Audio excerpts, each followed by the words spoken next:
Hi, everyone, and welcome to Leadership Unleashed. I'm Daphne Walbridge, and in this podcast series, we're diving into quick, actionable strategies for leaders who want to learn on the go. And in today's episode, we're tackling a topic every principal can relate to: how to simplify your leadership journey without sacrificing impact or authenticity. It's all about discovering those small but mighty hacks that can transform the way you lead, save you time, and help you create a thriving school community. Now, whether you're a first year principal or a seasoned leader looking for a fresh strategy, this episode is packed with insights that you won't want to miss. So let's dive in. So today I want to share with you 7 hacks that I bet you did not know would make a huge difference in your leadership, make your life easier, but without sacrificing impact or authenticity. I think we're all looking for some tricks and strategies to help us live a life in flow, to increase connection, and to kind of take away all those points of friction that we get in our day-to-day lives. So today's episode is really about sharing these tricks with you and what I've used in my professional life and how it's helped me just be a better leader and be more present for my staff. Now, I'm still a work in progress, but I wanted to share with you these 7 hacks as we're about to launch a brand new year, 2025. And I thought, what better way to, be of service to my community than by sharing these hacks. So let's start with the first one, right? So the first hack is to simplify your day by automating your routine tasks. Now, people use Google Calendar for this sometimes, right? This is simple. I'm not, sharing anything that's never been heard of, but I think a reminder is always, a good place to start. So Google Calendars, Outlook calendars, just getting into the habit of blocking off that time in your calendar and automating it.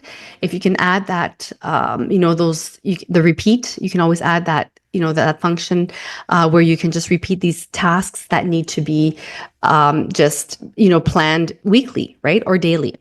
Another thing you can do, and I do this, that has been a game changer for me, is I use my iPhone, and I use the Reminders app. And with that, I ask Siri to just, I dictate in my phone and I ask her to remind me to send an email at 8 a.m. Monday morning to so and so. Right? When it pops into my head, I grab my phone, I dictate into the Reminders app, and that way it pops up on my phone at the date and time I need to act. That way it's out of my head and it really, really liberates that headspace, which is what we need as leaders, right? So that's a really fun. So make sure to maximize your phone. Like, your phone has a lot of automated features you can maximize to liberate that headspace. And I love the Reminders app for that. All right. Hack number 2 is to delegate with development in mind. Now, don't just assign tasks to take things off your plate. Also, think of it as an opportunity to build skills within your subordinates, right? So you want to be a multiplier. Liz Wiseman talks about this in her book, Multipliers. And I've even devoted a full chapter in my new book, Beyond the First Year Principal, which is, it's going to launch in January 2025. So be on the lookout for that. And there's a chapter there that talks about being a multiplier. And that is seeking out growth opportunities for your staff, for your subordinates, to allow them to grow, to expand their skill set. And you can do this by delegating, right? And I walk you through this process in the chapter. So this is another great hack. So you want to delegate with development in mind. This is also going to help your staff feel empowered. They're going to go above and beyond to help you to shine. And it's going to be good for their mental health as well, because people love to be challenged. So keep that in mind. The next hack is to create a decision-making filter to streamline your choices. Now, as leaders, we make tons of decisions every day. We have all these choices. People ask us questions. We always have to be deciding, deciding, deciding. Now, if you're like me and you love to jump on board with all kinds of new initiatives, one thing you're going to want to put in place in 2025 is a decision-making filter. Now, sometimes people say, well, I have my vision, I have my goals, my values, and that's my compass. I agree with that. However, I would go one step further and I would ask certain questions. And I've started doing this. So I will start waiting 24 hours, if possible, before I decide to jump into an initiative. Because often it's like going to the grocery store when you're really hungry and you want to put everything in your cart. It's the same thing with these initiatives, right? Oh, yes, let's jump in. Let's do this. However, if you give yourself a 24-hour window to wait and to just go back to the possibility within 24 hours to see if you still have that same energy and desire, then you might want to act. Something else you might want to do is ask yourself, am I going to feel super engaged and lit about this initiative in a month's time? And be honest with yourself here. So that might help. And also you might want to ask, okay, who else is going to be affected by this project? Is HR going to be affected? Or my subordinates going to have to take time in the evenings for this? How is it going to impact other people if I decide to say yes? So that's a really, really important decision. So those are filters you can add to your decision-making process. I invite you to choose one or a couple of them and see how they work for you. All right, let's move on to the next hack. The next one is to batch your communication time so you're not interrupted. Now, I am guilty of this and I'm working on this, especially in 2025. Sending out emails when I'm in meetings. Now, I'm not super proud to admit this, but sometimes when I'm in these long, drawn-out meetings, I tend to zone out and go check my inbox, especially when the topic does not involve me, right? Sometimes you have such a big agenda that you're not always, you don't always need to be focused on the conversation because it doesn't really involve you. So I'm guilty of this. I'll do like a little side screen and then I'm going to start to respond to emails. And then all of a sudden my name pops up in the conversation and they ask me, what do I think about this? And of course I haven't been paying attention and I feel like I'm, 12 years old again, back in middle school, being called out by the teacher. Now, I want to avoid this at all costs. And what we've started doing now within our meetings is we've started implementing some 10 to 15 minute email breaks where we shut things off and all we do is we focus on emails, go to the bathroom, get a cup of coffee, whatever, and then come back to the meeting, knowing that we've carved a little dent into our emails, right? So we know that we've addressed certain things and then our anxiety goes down knowing that we don't have a huge inbox waiting for us after the meeting.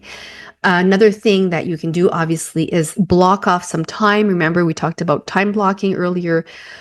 You're going to want to maybe block off some time to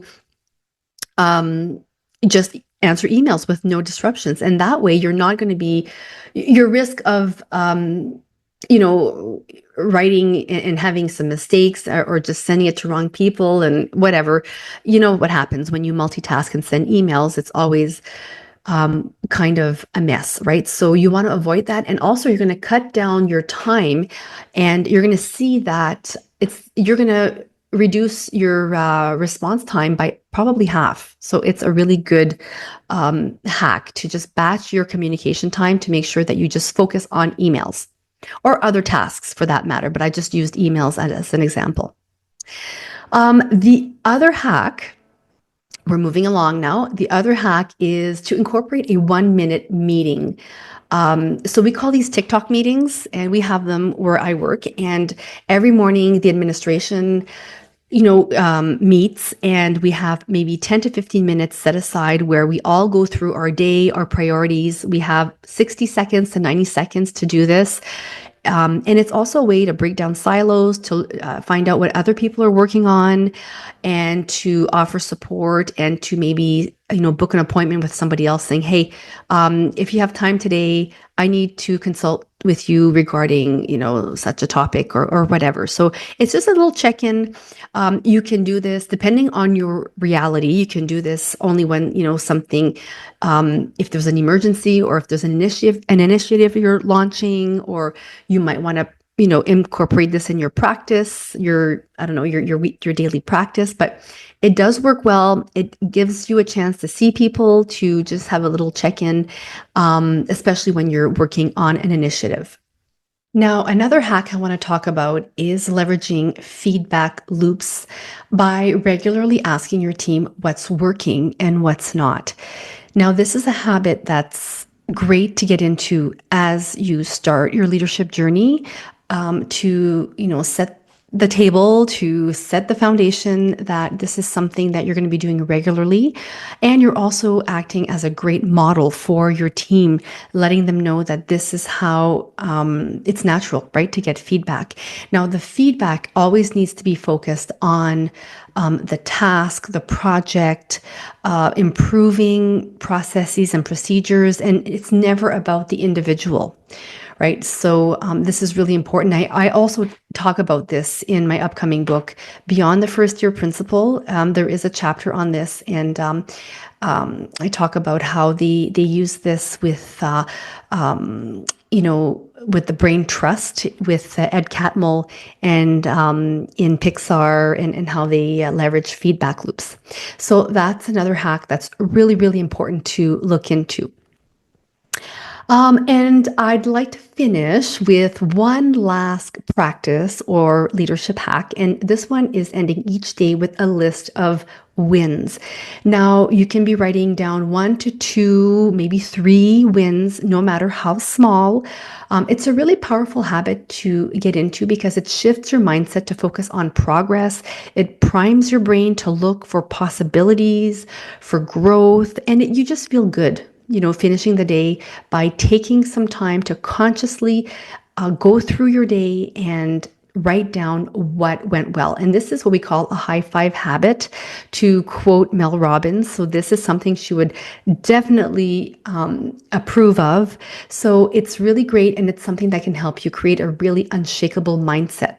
And it's important to do this at the end of the day before you leave, because it also helps you set the stage for when you arrive home.